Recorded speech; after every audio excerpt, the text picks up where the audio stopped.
All right, welcome back. This is Sports Zone on Joy Prime. Listen, guys, it's a very, very packed show tonight, proudly sponsored by, once again, thanks to Piva Water, Sentex Tank, of course, also here, Kivo 4-in-1 Gary Mix, as well as Guinness, which will bring us, of course, Guinness Match Day, a segment that Danny likes to present.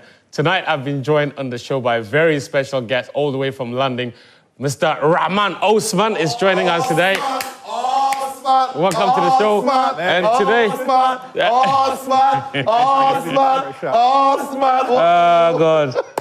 And tonight I have decided, of course, to shunt those two to the screen. Ghana, Gary Neville, and Jamie Carragher. No, we will take that name. We are Citroen. So who is Gary? Who is Gary? We are Citroen. Nobody's going to know where it is. We are Citroen. I'll tell you who is Gary Lineker. Gary Neville. I'll tell you, between the two of them, I'll tell you who is Jamie Carragher, who is... Gary Neville. Yes, Gary Neville. I can tell you who is who. I know who is who. But I will not say. Let me keep it. Guys, welcome to the show, man. Thank you, man. Today is it's going to be a very lively show. But Rahman, good for you to join us. No, it's a pleasure. How you doing, man? So well. You look very sporty, very nice. Very Londonish. I had to get in the groove because Danny Kranti says, no, you need to tighten up and all that. So, yeah. I went digging, looking for something so I could fit in. I love your watch, man. Yeah. But listen, we're glad to have you. You joined us on our podcast last week. Yeah. You've joined us on our TV show as well. So this is amazing. Listen, guys, we've got a lot to cover, so I'm not going to waste a lot of time. Daniel and Sicho will mount that screen for the rest of tonight, which means that there's a lot of analysis to come as far as the show is concerned. So I'm going to take you straight into the highlights, and we will start from the English Premier League, where a team that nobody gave a chance, with injury concerns left, right, and centre, are continuing to cause a massive uproar in the Premier League. Bournemouth took on Nottingham Forest, and everyone thought this was going to be a very competitive game. It was competitive, except only Bournemouth showed up. Take a look. Wow, Anton Semenyo, his 7th league goal of the season. He's just one shy of his record 8 in a single season. What a season he's having. But Bournemouth has been absolutely ridiculously good this season. And Rahman, listen, you want me to say they beat Nottingham Forest? Nottingham? Just twist your tongue. It's what? Nottingham. Yeah, Nottingham Forest. Nottingham. Yeah. No, Nottingham. Yeah. Hey, that again. Say Nottingham. Yeah, that's right. You got it. Nottingham. Listen, pay attention and repeat. Nottingham Forest. Nottingham Forest. Nottingham Forest, yeah. Nottingham. Yeah. No way in hell I'm saying Nottingham Forest. Nottingham Forest. Nottingham. You can't come from London and come and tell us how to say. No. So what is the T doing there? Oh my God. See, they meant the T so much that they made it two. You are telling me I shouldn't pronounce either of them. There's a reason why you studied English. I know, but I'm saying I hate English for that. Why put T, 2 T's? You put, if it is even one, I can forgive you. Yeah. You put 2. And you want me to say Nottingham, like the 2 don't exist. I can't just pretend like Nottingham. Those 2 exist, not to Tottenham. Then how do you call Real Madrid's legendary goalkeeper? Huh? Ike, yeah. How do you call Real Madrid's legendary goalkeeper? With a Spanish diction. Ike what? Casillas. Casiwa? Wait, do you mean Casillas? Why is not Casillas? No, that's not English. That's Spanish. No, he said he hates English. It's the same principle. He hates English for the 2 T's that wants to go silent. Yeah. Do you hate Spanish for the L's that are going silent? No, that's the issue. I'm saying in Spanish, the L is not L, is what I'm trying to say. Yeah. But in English, the L is L, the T is T. He's saying the 2 T's here and these. But then they're silent. It's like Norwich. So. Even Norwich crowd, I'll argue with you. Norwich. I get it. I've been saying Norwich a lot. Like that. Nottingham. Is that Nottingham? Yeah. Nottingham. Yeah. Tottenham. Tottenham. Yeah. Tottenham. Yeah. Nottingham. Little. Little. Little. Little. I'm on point. Little. No, you're on. You're on. Hey, DK. He's got an accent from the north, not in London. Like, Wait, guys. He just said butter.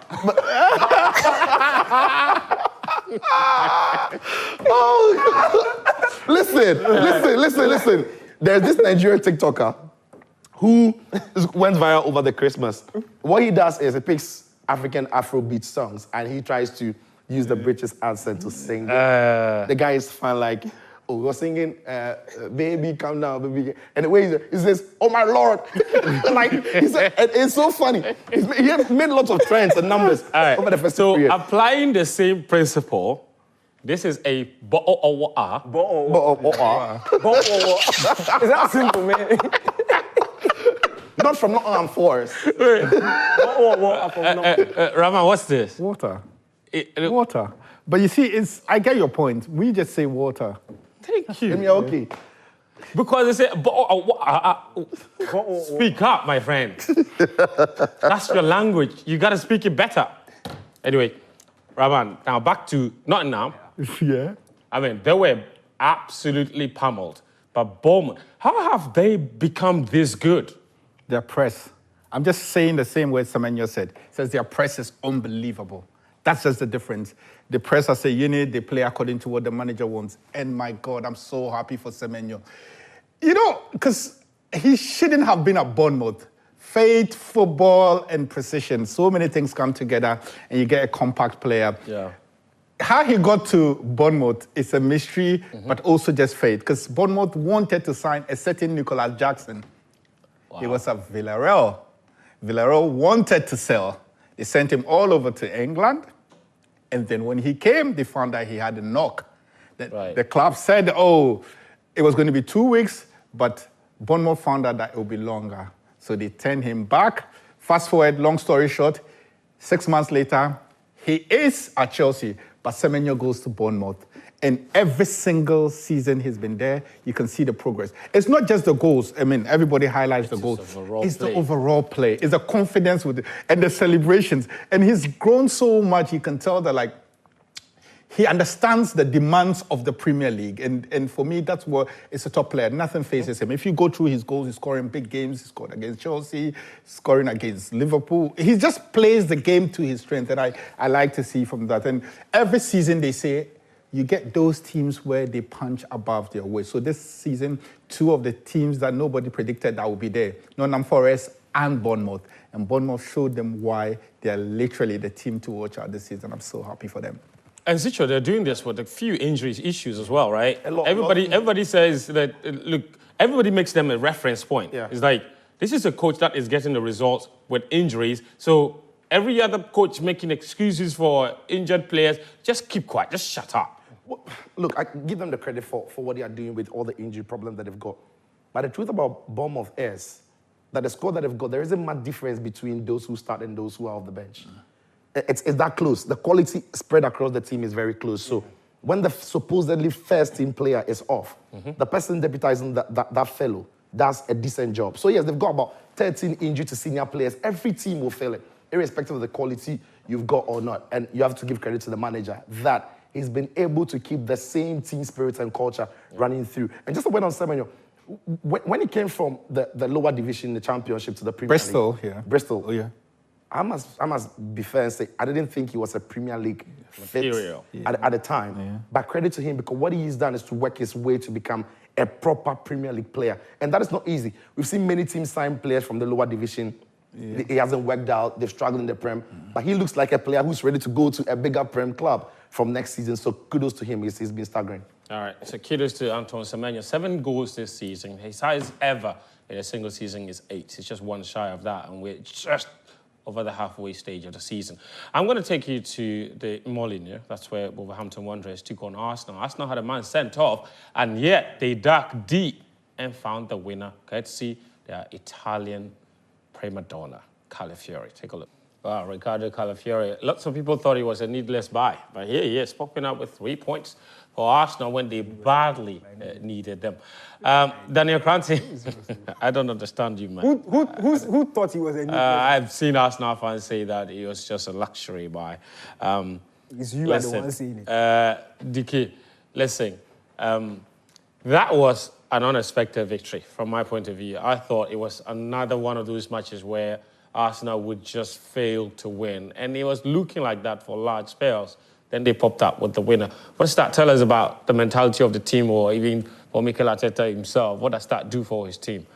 I can't speak too much about Arsenal's mentality this season, but I think they've done, from the coaching point of view, they've done the right things. It's the execution that has been a problem, because frankly speaking, if you look at the games they are dropping points in, as you said, if this thing happened a couple of weeks earlier, or maybe earlier on in the season, they probably would have dropped points. When you look at the games, like the Brighton home game, the Bournemouth game where they got the red card, they have had very good spells in those games where a top team would have killed it off by then, but Arsenal just failed to do so. But this time around, and you are right, when I saw the harvest chances in the first half, even in the second half when Rice was through on goal, I thought he should have gone at least to the sides, not necessarily straight at the goalkeeper.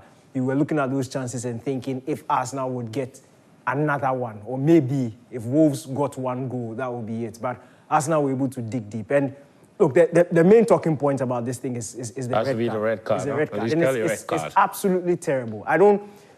Again, you question what is the essence of VAR if decisions like this are going to be given. It really doesn't make sense. You can't look at this as a referee. And that's what really annoys me about Michael Oliver, because he has that track record. He's very arrogant, and it's like he's not willing to bend when he's made a decision. He's one of the few referees I've seen go to the monitor and still stick by his decision. That's just him. You don't make such a rash decision like that if you've not seen it very clearly. If anything, you give the yellow card. If there was really a stamp, as he said he saw, VAR will call your attention and then you go to the monitor and then you make the decision. But you don't make it like this and then force. And because he's one of the seniors, and you see, it's all about human relations. These guys are not robots. Yep. If he's a senior, if he makes a decision like this, they are more or less are forced to agree with him or forced to find a narrative that agrees with him, whoever is sitting behind. If it's not, he's currently the best referee in the Premier League. So if he makes a decision like this, it's very difficult for somebody in the back room to basically go against what he's done, especially when it's that obvious. Because how? Like, nobody on the pitch thought it was a red card. As soon as you saw Skelly's body language, he was walking off knowing he was going to receive a mandatory yellow card. Everybody was walking off. And then the red card happens. And the simple thing is, somebody in there, just look at it and tell him that, bro, this thing is... It's not a red card at all. At all. There was nothing in the book. There was no stamp. There was nothing. And you see, what annoys me about this thing is, it happens every season. And the recurring theme is, when it happens to you, you complain and everybody keeps quiet. When it happens to you, complain, everybody keeps quiet. If the coaches don't come together and start putting their foot down in a unified force, nothing is going to change. Because today is Arsenal's problem. Tomorrow, when it's happening to Liverpool, everybody laughs at Liverpool. Liverpool complain. Then it's Man City's problem. There is Man United's problem. But the officiating is poor, especially in the era of VAR. You can't be making mistakes like this, where there's video evidence and you can look with your two eyes and clearly see that this is not a red card and quickly reverse it. It's disgraceful. Very well. Danny K, going in on Michael Oliver, he has quite a lot of problems, Michael Oliver. And VAR in itself, at the beginning of this season, there was a vote whether to scrap it altogether. Yeah. And the clubs voted in favor of keeping it. And it's still creating a few issues here and there. Yeah, I'm quite really happy that we have VAR before, because I remember so much that there were big decisions in football that everybody was like, give them help, give them help, give the referees help. So they needed help. With the Oliver issue, I just really want to touch on one thing, that he needed help. What's the use of VAR? Literally, somebody should have drawn his attention to it. Are we saying that there was no such thing? Of course, no. That's the problem. Yeah, it's not that is the problem. So that's what I'm saying.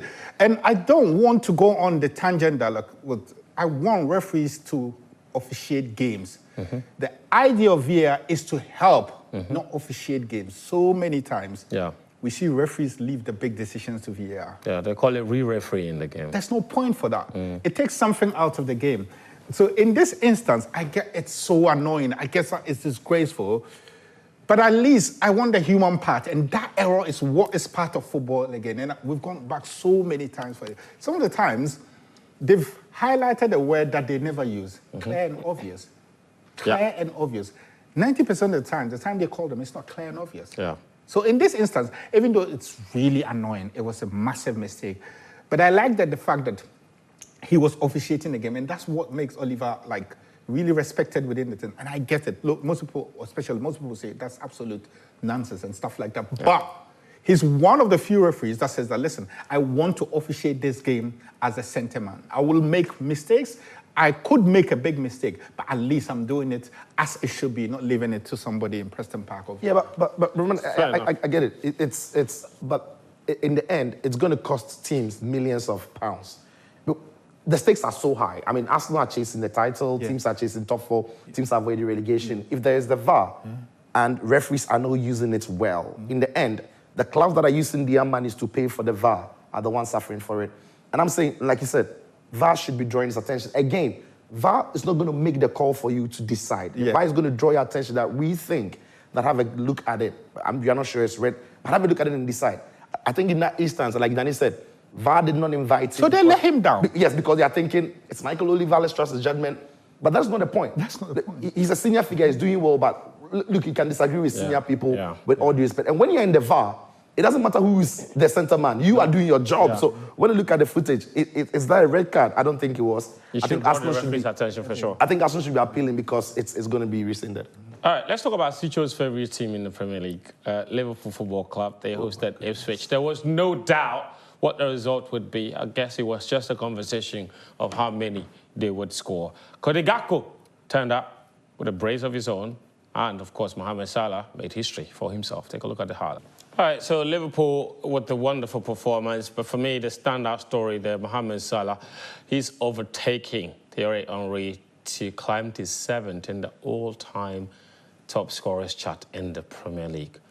What a start. Undoubtedly, the greatest African player to ever play in the Premier League at this point. At the moment, what he's doing, Africa is too small for him. He's one of the best players in the history of the Premier League. In the history of the league? In the history of the Premier League. Does he need to win a few more trophies to cement that position, or you think one trophy is enough? I think one trophy with what he has done individually, the number of goals he's scored, the number of goals he's been involved in, is enough. Obviously, he would want to win this season to make it 2 in the time that he's been in England. But look, Mohamed Salah has been superb. He's been season on season. It doesn't matter whether Liverpool are playing well or not. His numbers have been good. And then, of course, lots will be happy to have him in this form because for a player whose heard is not, maybe, it doesn't look like he said his turn. He has few months on his contract, but still to be delivering at this level, that is special, really special. We've seen so many players who by this time in their contracts or in their careers in clubs, their heads will be turned, they're not too sure whether they get to the next deal, and then they start playing, subpar, normal Salah. It's almost like every single game is a statement for him to make. Incredible stuff. Listen, I want to take you to one of Rahman's favorite places, Craven Cottage. Okay, Fulham hosted Manchester United. I genuinely thought United didn't have it in them to win this match, but they found the winner through Lisandro Martinez. The aftermath of the game itself, we will talk about after the highlights. Well, Man United found the winner. Lisandro Martinez produced it. Danike, listen, he scored, what, 5 goals this season? Martinez, eh? Yeah. It looks like he could end the season as Man United's top scorer. Very, very possible, isn't it? Funny. Well, but fair enough. What a win. After the game, listen, I'm very interested in the comments of Amorim after the match when he was asked about Rashford. And he said he would rather fail his 63-year-old goalkeeper's trainer than play a player that's not committed. Very strong word. In direct response to a question about Rashford. That is stark. You see, friends, I've been telling you over the years that God has given all of us eyes and brains to be able to read reason. And analyze. So when certain narratives are formed, don't just carry it because somebody is saying it. You need to question some things. We were told that Ronaldo can't press. So he's a problem and he's going. Whilst we were being told that, there were clear numbers to show that a 24-year-old Rashford wasn't running. He wasn't running either. He was equally walking as the 36-year-old Ronaldo. So which one is more damning? An old man who is done and can run, but can guarantee you 15 goals at least a season, or a young man who can run, who is refusing to run, and can't guarantee you 10 goals a season? Which one makes more sense? But then they Oldies all the way. They sacked the old man, and they left us with who? Martial, Rashford, Sancho. 3 walkers. And they brought in special player Anthony. All right. You see, now we are sitting here today, and a manager has come who is faced with a problem. And you see, Amorim has come with a reputation, and he seems like the only Man United manager who is really worried about his reputation. And he's not going to allow favoritism or anything to mess him up. He has just told us that goalkeeper's trainer is better off playing on the white side for Man United. In fact, he even went on to say they reached a point in the game where he needed to inject pace into the game. He knew he would have needed Rashford's attributes, but it is enough. It's okay if he's not there. Because the guy he's that bad. You see, you can't rely on players like that at this level. And you see, that's what a lot of people refuse to see. When you watch the Salahs and you watch these guys are dedicated. They do the dirty work, and then they give you the results also. They are not luxury players. I will be only willing to allow Rashford, if I was a head coach, to play if he could guarantee me 20 goals a season whilst working. Mbappe doesn't need to press, but I know that when I wake up at the end of the season, at least there's 20 goals, at least goal contributions, there's 30. But Rashford, today he's told. Tomorrow he has gone to party, he has come. When they don't play him, interview. When they don't play him, interview. I just want to say, listen, Marcus Rashford is Manchester United. He's not. How is Manchester. He's not. How? Through and through. He's not. Few players define United. He's come through. So, you see, Rashford says something. You can question everything about me, but never question my commitment to football, football club. Roman, and I'm going to be a devil's advocate on this. Yeah, please go on. I want to make a point that you see him. Okay, we are listening, Rahman. Speaks louder than work. I get that. But I also think that playing style and how manager relates to a player plays a huge role. You've gone to dig out maybe 3. How many years has Ronaldo left Man United? This is like 3. The different managers have come and gone. Rashford is clearly not happy about something. And he had an interview with Henry Winter where he declared that it's time for him to move on. Yeah. And that it was better for everybody to understand that he moved on. There are times that he did. Interview at that time was needless. It was, but it was things that were boiling over since the new manager took over. And this is what happens. When a new boss comes, everybody wants a fresh beginning. But you clearly know from onset if you already have a plan on it. It's clear he's not in the plan of the manager. Yeah. And if you look at it from that perspective, he did the right thing. Clearly putting himself out there in the market that it's not going to work for me here. He didn't expect to even be called for match days. Normally, you don't call players like that for match days. But they consistently call him. And if he refuses to show up, you're going to fine him. Of course. Because per contract. Yeah, because there's... Exactly. So my devil advocate here is that don't get him involved. He said he wants to leave. Kudos to the manager. Yeah, the he should come nowhere close to close to the team. I think that's a fair Yeah, but he hasn't been picked for a very long time now for the squad. He wasn't in the squad in the match day. But my point about Rashford is that if he's Manchester United, as Rahman says he is, then he's... He is, though. It's not me saying it. No, but he's not. He has to live it. He's almost even like the most disappointing through and through Man United player because his body language and his work rate and his commitment to it doesn't look like it. Look, sometimes... So his words don't match his actions. At all. They don't. Bruno Fernandes has terrible games for Man United. But the reason why managers will keep picking him is his attitude when he's on the pitch is always right.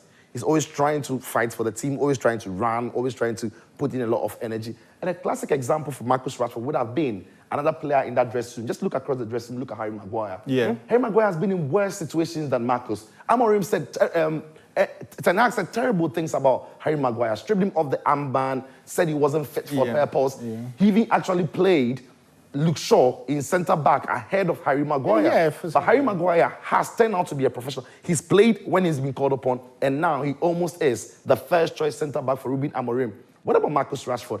When the going gets tough for him, his whole body language is so poor. And I don't think now Ruben Amorim is the new manager. He doesn't want to deal with all of those distractions anymore. So for me, if anybody is going to be disappointed, it's got to be Marcus himself. Because I look at a player who's got a good frame, who looks like he's got talent about him, but in the end doesn't show enough on the pitch. Would you have given him the captain or Bruno? Never. Giving who the captain? Rashford. Marcus, no way. He doesn't set a good example. Not on the pitch. I asked... Guys, Rama, you were going to continue on the United conversation, but we really need to move it on now to Chelsea. who visited the Etihad Stadium. Rahman, you cover Chelsea, no? Yeah, I do. We'll talk a bit more about this game, so you get to speak a whole lot more. But Chelsea visited the Etihad Stadium to face Manchester City, took the lead very early on in the game from a very good gift, for that matter, and somehow ended up losing by 3-1, partly thanks to the goalkeeper. Take a look. Eddie Papa. Eddie Papa. Guys, listen, I've got your messages here. I'll read some of them here before we go into that Chelsea game. This one says, hello, the best evening sports show in the country. If the GFA doesn't resurrect our national team for us this year, it's a warning. It's not a statement. I said, if the GFA doesn't resurrect our national teams for us this year, then you said full stop. Also, the incoming John Mahama sports minister must tighten the belt before starting work. Now, to my issue of the day, I'm hoping for a draw tomorrow in the game between Liverpool and the stubborn academy boys of the season as a Chelsea fan. Okay, Danny K, my man, what's up? That's from Temperature Inside Kibi. This message says, good evening, guys. My name is Adanera Richmond, watching you live from Navrongo. My team, Manchester City, are back. Omar Mamouche, he says. All right, interesting. Thank you. This message says, Ket and his Goro boys have to go. Government must sack them. This message says, Fen, good evening. Ever since you came back from your loan, you have not been reading my messages. I think Amorim's words were right on the nail about Rashford and any other players who are not willing to train hard and play. And he says, I love your suit, though. Niemens from Los Angeles, LA, sent us that message. This one says, I'm Justice Dogbe, a.k.a. Pizarro. Please, any new signing for Chelsea? Rahman, any new signings for Chelsea yet? Not yet. Not yet this window. All right. More messages here. This one says, hold on. Good evening, sir. I'm Gideon Opoku of King's College, Kumasi. I'm watching your show. Okay. Thank you very much for watching the show. This one says, no other club wants Rashford. All right, no. And end of story. Average overhyped English player. 10 years of media protection ended by Amorim's great job manager. Glory, glory, Man United. And you also continue and you say, Oral has to investigate Eric Ten Hag for his bad signings and poor favoritism and for paying £75 million for signing Rasmus Højlund after he scored just 7 goals that season. Ten Hag said Anthony was a threat in training. That's why he's been using him over Ahmad. And you say, glory, glory, man, you. King Selassie from Adenta Pantine sent us that message. More of your messages are welcome. The number is on your screen. Where's Benaya? What we are also going to do now is take a break. When we come back from that particular break, we will show you why Robert Chances imposed Chelsea will ensure Chelsea will never win the Premier League title. Danny K has also been preparing his Guinness Match Day segment, and I don't know what he's got for us, but you see Ghana, Chevy Karaga and Gary Neville and their pullovers over there. They're going to do some skirmishes. Sicho and Danny K. That's an insult. Sicho and Danny K. Fantastic. All they know to do is move pieces around on the screen. When the job itself comes, move the pieces. You know how to play, we know how to watch. After the Valencia stint for Gary Neville, somebody said if the coaching is easy, you should the players. Now, why didn't he move the pieces around? That's a different job, though. That's a different job. Completely different job. Anyway, so we will take a short break. When we come back, we've got a lot more to cover, plus a lot more of your messages. Do stay with us. Come back. This is Sport Zone. My name is Fentio Tahir Fentio. The show is proudly brought to you by Piva Beverages, who are producers of the Piva water. If you want the best water in the market at the moment is Piva. I'm not even kidding, okay? Rahman, since you've been back, you've been to my home pub. Oh, you're just telling everyone that I drink your Piva water. Yes. That's what you're trying to tell everyone. Water. Oh, my God. Not just the water, though. They are really nice, honestly. Yeah, very nice. And listen, and they've got the tangy that you fit. Rahman. He has finished the tangy. He's finished the tangy. He finished the Tangi. I think there are 2 left. He's denying. He said he's had only 2. He said No, there are 2 left. It's finished, but it's got 2 left. But they are nice. They are really nice. so you know the number left. He'll grab it. Fam, this is really nice, isn't it? Then you see no it's finished.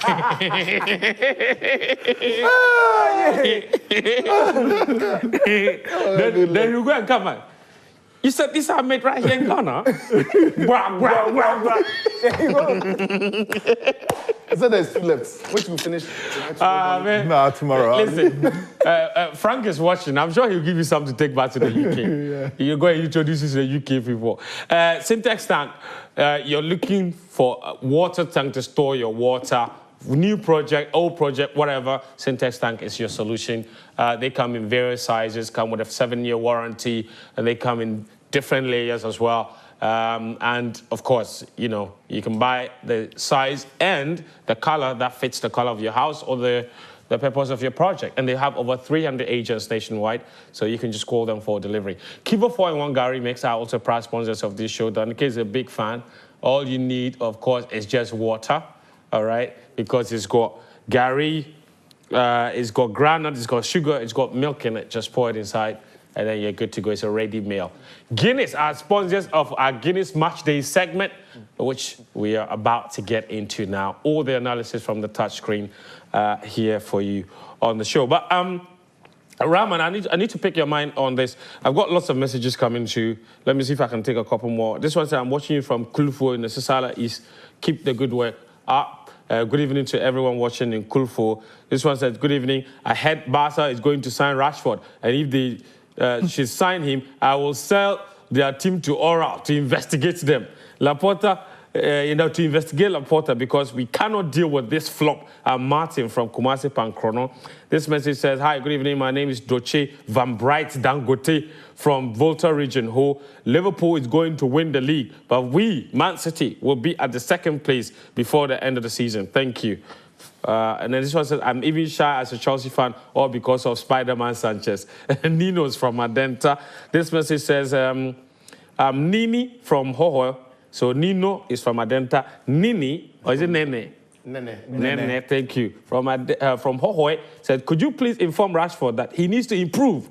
Yes, please, I'll tell him. Rama will meet him in the next press conference. You'll tell him that he needs to improve. Based on his training, I wouldn't give him any playing time in my Division 2 club. Yes, to Christo. As if he's been watching his training. Oh. Nene, have you been watching his training? Nene. Nene. What is that? Please, Rahman is here. We are British now. No, so the name is what? Nene. Yeah, it's a Ghana name. Rahman say their name. Rahman say their name. Nene. Eh? Nene.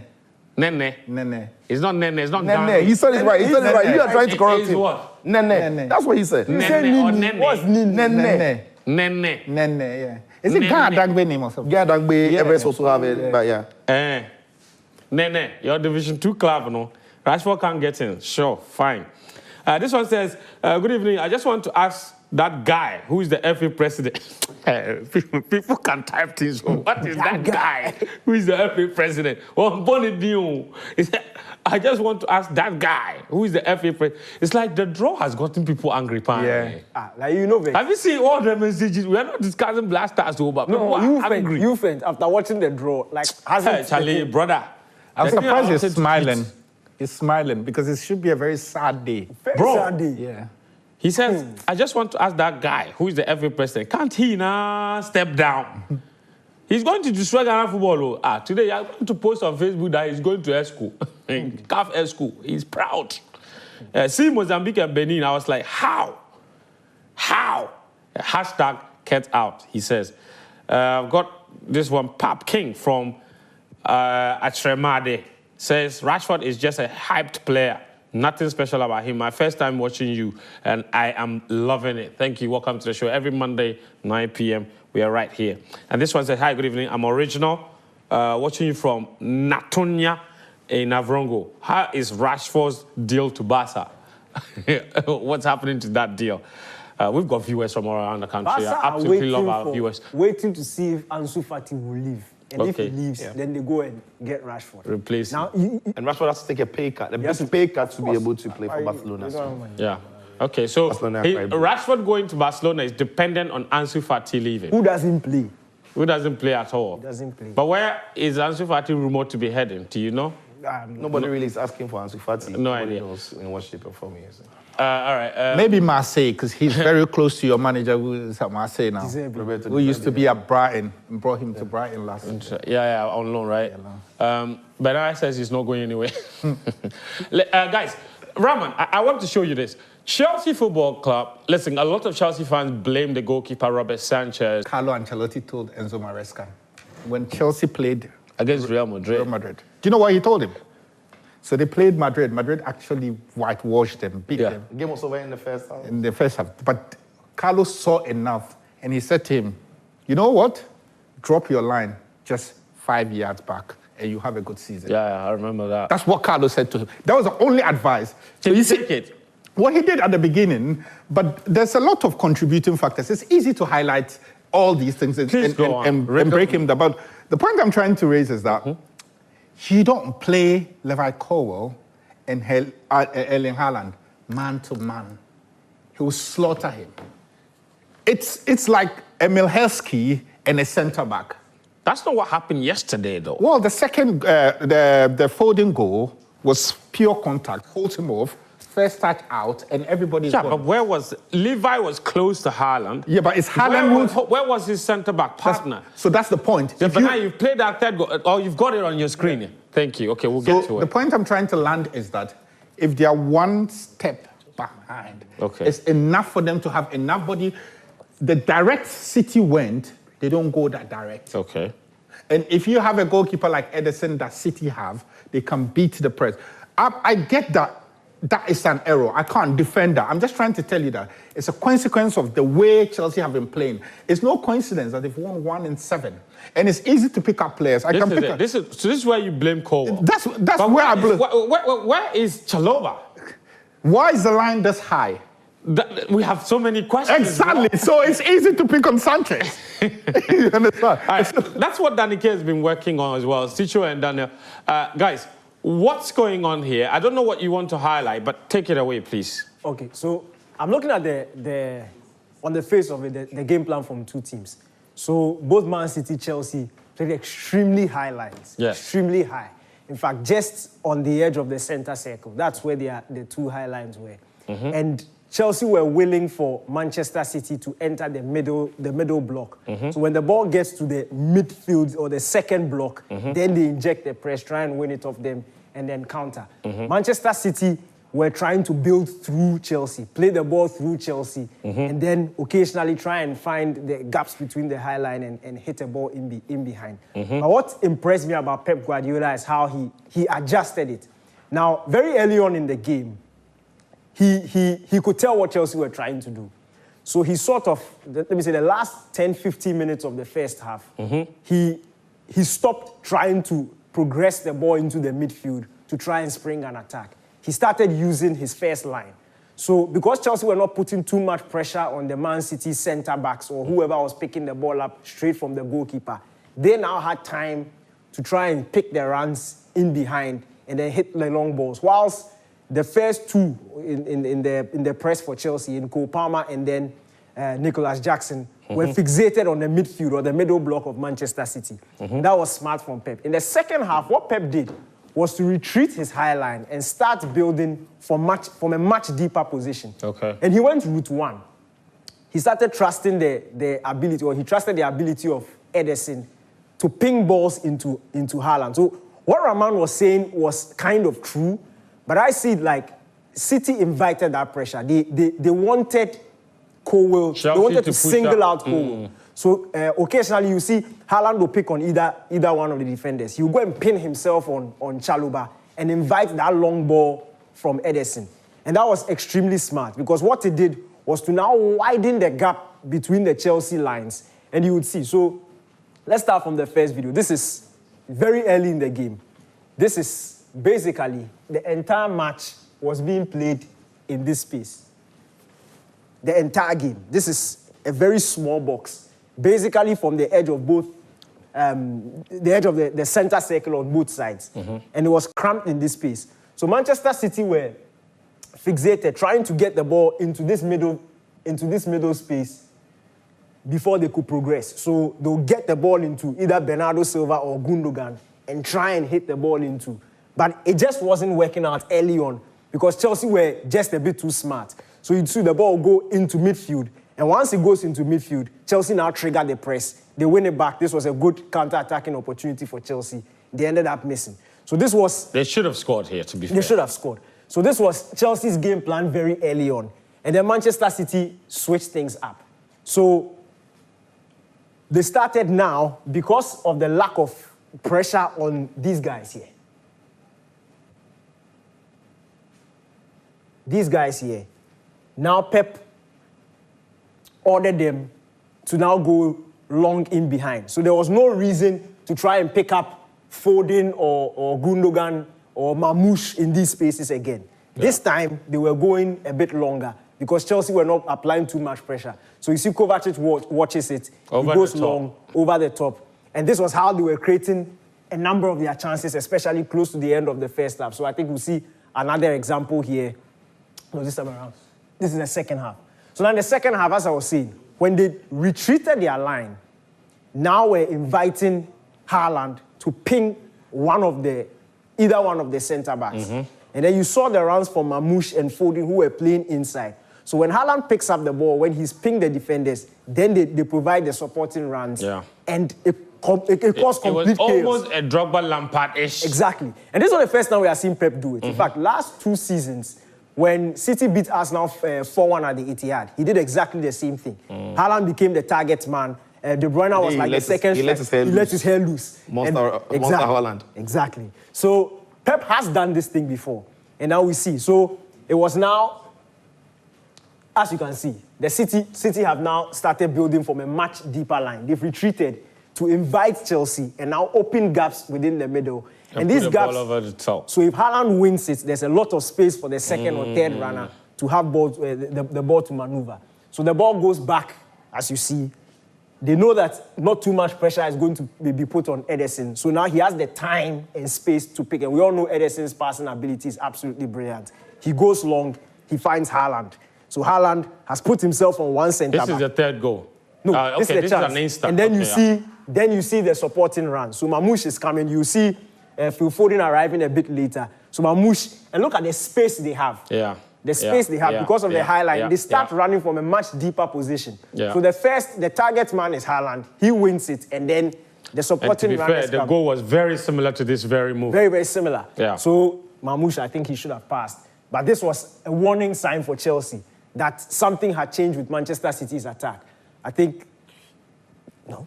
They're the same thing, too. So 6. Yeah, there. Yeah. So we see it again. Manchester City, ever willing to pass the ball back. And you see, look, watch this. This is a very key thing. Look at how the defender almost slows down. He could have passed it here, but he wants the Chelsea marker to approach him. Yes. But is this a press? Is this a press? Because what they are doing is not literally even, they're just following. There's no press. Yeah, that's what I said. Chelsea were not initiating the pressure for the first line. Yeah, he was just jogging behind. They were basically waiting for Man City to reach the middle block before they press. So they are closing down spaces. But in doing that, Manchester City are basically inviting them to come more. In fact, it is the exact same principle he used against Arteta 2 seasons ago, where they were literally delaying the pass to invite both Odegaard and Gabriel Jesus. Once they come in, and then the long ball clears them. Yeah. So he waits. Chelsea player approaches him. Now he hits it, and he takes the man out. Now watch. Chelsea have committed 1, 2, 3, 4, 5 players. There are 5 players in the offensive third. Now, there are 5 players... Supposedly to press. And what happens is that it leaves such a huge gap, and I'll pause it here, such a huge gap in the middle area here for Manchester City to operate. So you would see this. I think this is Foden, this is Mamouche. These are 2 free players. So Ederson could hit it into this space, allow them to turn and cause damage, or he could hit it long for Haaland, and then these 2 supporting runners come and join him. But to be fair, how did those two supporting runners overtake those two Chelsea players in the middle that were retreating? It's also an issue of commitment and showing a bit of fight. There was a lack of awareness of the situation because the City players, at the time the ball was hit, were behind the Chelsea players. And by the time the goal was scored, they were beyond there. No, but it's third run is always different. It's different. When Chelsea players are facing City South and they are going this way, now you have to, and that's the thing about defenders, and that's why attackers almost always, when you start to run deep, Have you the get a better, advantage. yeah, because you are accelerating, you're on the run. The defender now has to check his body, turn around, and now pick it up. So you can understand why the City players are straight away, when you look at their directions. But do you know how to correct that? Easy. One man mark him, the other one is step free. off. Yeah. It's Yes, easy absolutely. One step off. Well, the moment a player is going to go long, start backing off, reduce the yards. Yeah. Reduce And the that yards. principle is why I'm so upset with Chalobah in the third goal situation. Because once Colwell was on Haaland and was haggling with him, he had no business doubling up on him the way he did. I mean, that was an he misread that for sure. That is, and we see a similar thing here again. So ball goes to Ederson, and there are two areas that Ederson can pick up. So you see, this is Gundogan, Kovac is retreating, and this is all to draw their markers away and create that big space in behind them for Ederson to be able to pick out, and which he will. I remember when Ederson came to Manchester City, I'll never forget that chat. Rahman told me he passes the ball better than Scott McTominay.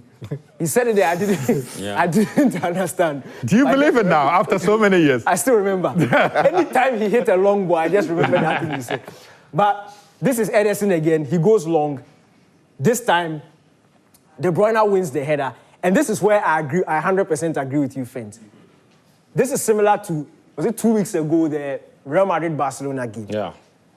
Haaland has pinned Colwell. There's acres of space in behind. This is where the danger is. Yeah. This is where the danger is. Chalobah can see the danger. This is Chalobah here. He should have the awareness as a centre back to know that there's danger behind. And there's a player right behind him. He can see Right him. behind him. What he should do is to be making this run here. Make this run straight into this space so that if Haaland wins the ball, he can see the oncoming runner and deal with it. To be fair, there was no danger. It was one-on-one. What's the right back's name? Marlow was on. What's the right back at this point was Reece James, actually, no? No, Malo Gusto. no, that's Malo Gusto. Yeah. That's Marlow. Yeah, So this is, Marlow had. This is Malo Gusto. Yeah, But Marlow had De Bruyne. The biggest, but he can't see. They didn't have anybody. That's the biggest problem. no. The biggest problem fact is that he's awareness. They can see though. No, they can't. If you look at them, they are not looking anywhere. They are just fixated on Erling Haaland. And that's a problem. Absolutely. So it's like a case of awareness, knowing where the big danger problem. is, and for me, they didn't see the danger around them. And so. all this, you know why Trev was there? Because the instruction was to man mark.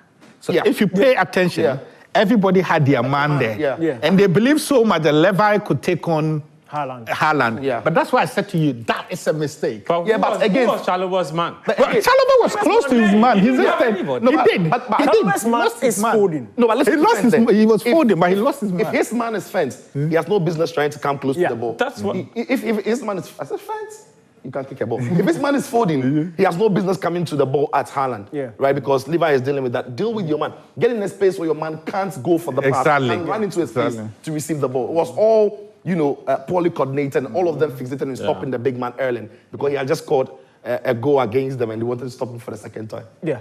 And Sijo, walk us through the how Pep used his fullbacks. Right, interesting stuff. Now when you saw the way Chelsea played, right, Chelsea really lacked a lot in attack, and there's a reason for that. Just before you go, Danike, you can delete the draw up there. Yeah. For Sicho to do what he needs to do. Right. Thank you. Absolutely. Now, when you look at what Chelsea had in the game, they had barely had their wide place in the areas where Enzo Maresca would want them. And there's a reason for that.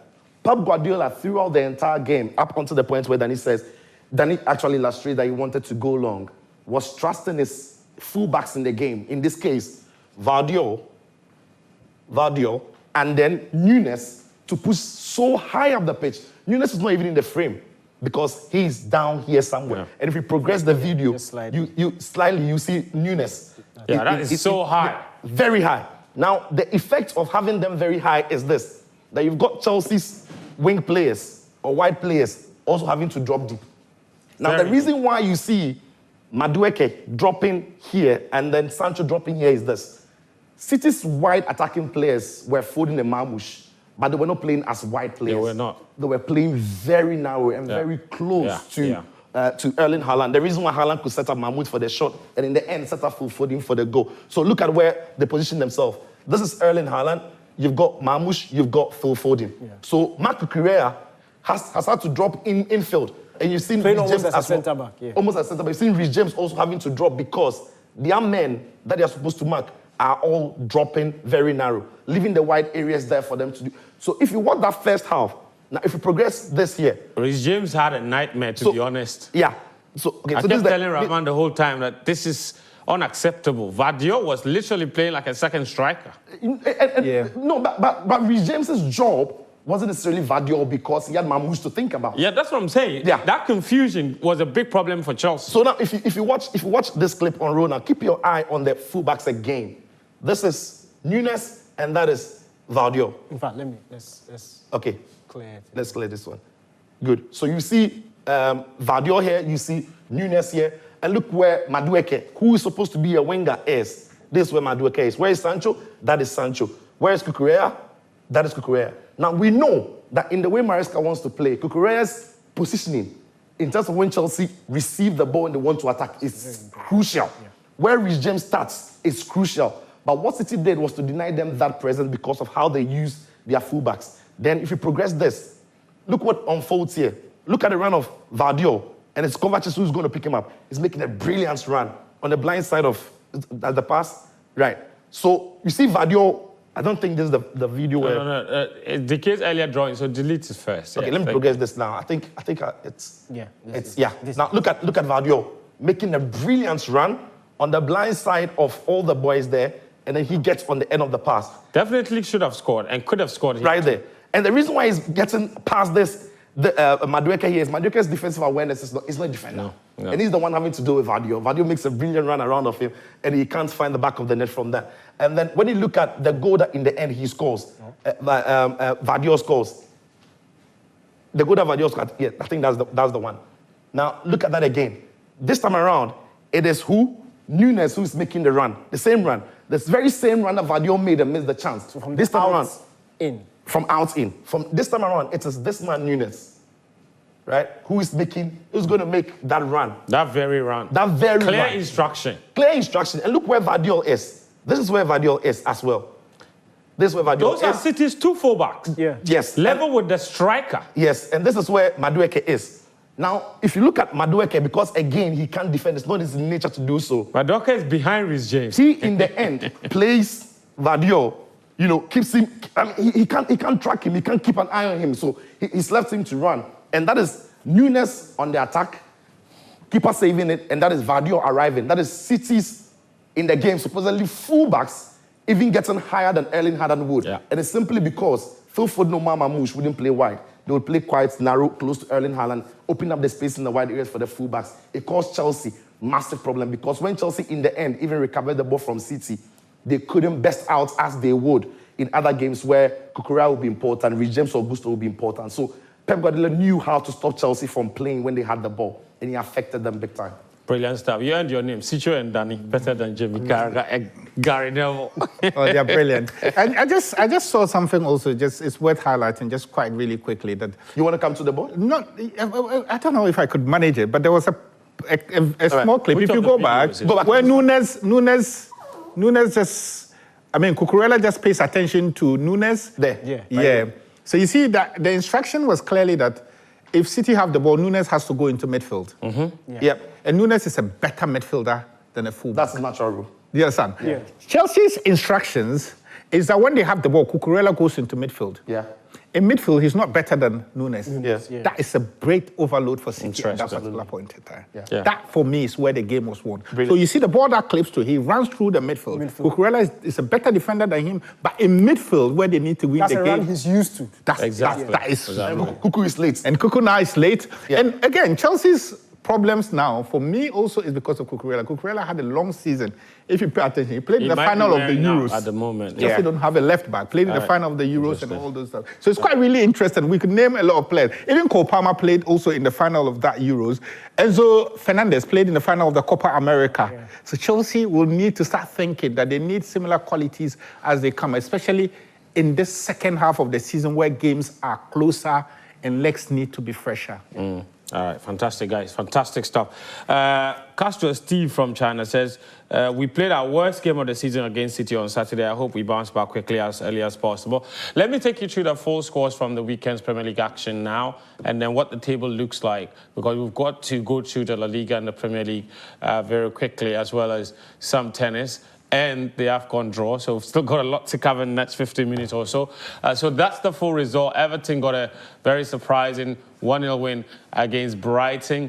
And then you've got Nottingham Forest also losing to Bournemouth by 5-0. Brentford, they beat Crystal Palace away from home. Mohamed Kudus was in action for West Ham, who drew 1-0 against Aston Villa. And then you've got Leicester City with a first win in 9 attempts or so, beating Tottenham Hotspur by 2-1 away from home. That was a really surprising result as well. This is what the table looks like. With a game less, Liverpool are still flying high. 6-point lead at the top of the table, having played 1 game less. And then you've got Arsenal firmly behind them with 47 points. Chelsea have slipped down to 6th position with 40, with Newcastle, Man City up above them on the table. But it's really tight between 3rd place Nottingham Forest and all the way down to 7th place Bournemouth. Let's look at the bottom of the table. Southampton continue to prop up the table with just 6 points from 23 matches. And you've got Ipswich Town and Wolverhampton Wanderers occupying the other bottom 3 positions. All right, it's now time to bring you Ghanaian players abroad. This is Champions League action on Wednesday. Of course, this is the last group phase of the Champions League. Last matches in the Champions League. Some teams have already qualified, like Liverpool. They go away to PSV Eindhoven. They're already to... Rahman, any matches here stand out for you? Because definitely everybody's surprise package of the Champions League this season has been Liverpool. They have been phenomenal. But there's still some matches to play for. Real Madrid can get automatic qualification if they can win in that last round of matches against Brest. Right. But Brest are firm, remaining very firm in the position in which they find themselves. They've had a great season. They lost Brazil, but they continue to perform miraculously well this season. It's an unbelievable campaign for Brest, the firmest I've seen them in the club's history. It's unbelievable. They're really good, Andy. Sorry? Brest. Yeah. They're really good, Andy. They are. Brest are fantastic. I mean, I love Brest. They are a wonderful football team. You know, wonderful. Rahman, you love Brest, don't you? I do. They are really brilliant. Who doesn't love Brest? They're quite good. But another game you are a Brest lover. No, I love them. I love them. Karim is here with Ghanaian players abroad. We have live commentary of the games on Wednesday. Karim, please be quick about it. We need to go to La Liga. What do you want to highlight for us in Ghanaian players abroad? Well, you tend to show into a CBS Champions League. It is not, please. All right, you've spoken a lot about Antoine Semenyo. He's having a fantastic season, as you just highlighted some of his strengths. I just want to put some perspective on some of the numbers he has put up this season. Okay. The 22 games he has played, that is, he has talked about 1,931 minutes. And last season, throughout the 33 games he has played, he played just 2,111 minutes. So it means that in the next 2 games, if he plays the 90 minutes, in 23 games this season, he would have surpassed the number of minutes he has played the whole of last season. Last season, he started just 26 games, and this season, after 23 games into this Premier League season, he has started 22 games, missing just 1 game due to suspension. And the 7 games he has scored, that is from an XG of 6.8.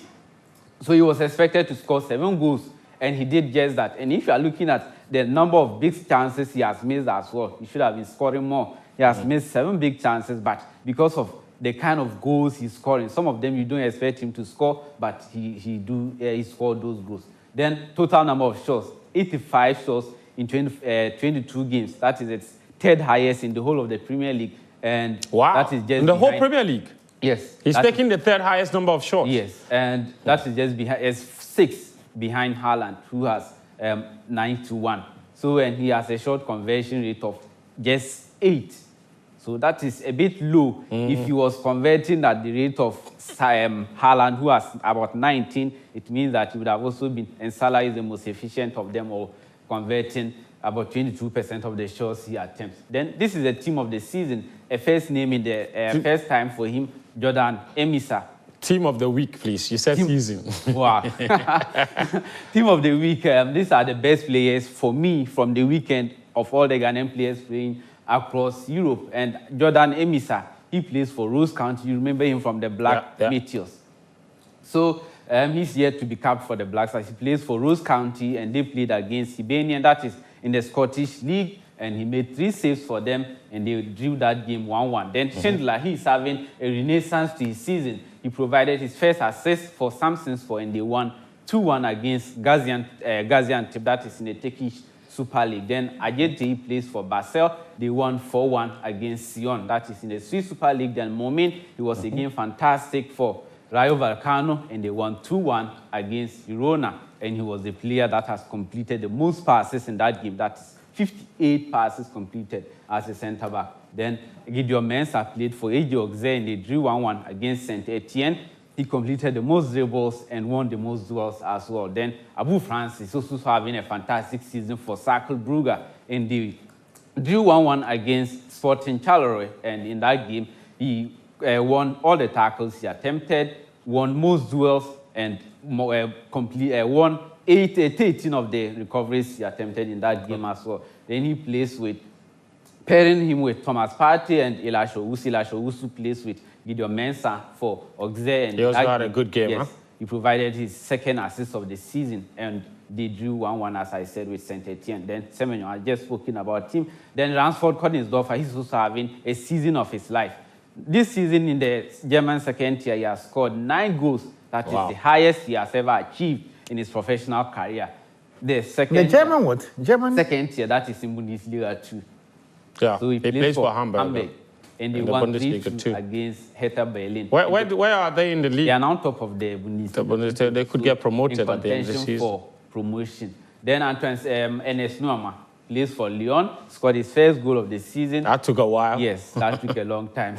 And all the uncertainties surrounding his future there, maybe this one will be a good settler for him. So that is the team of the week. Karim, fantastic. Nicely done. Rahman, this is one of my favorite segments. We track all the Ghanaian players. You started that sort of saying the tracker. Yeah. Every time, Danny Key, this guy will come and tell me that you started tracker. Yeah, I did. Not miss a chance to remind me.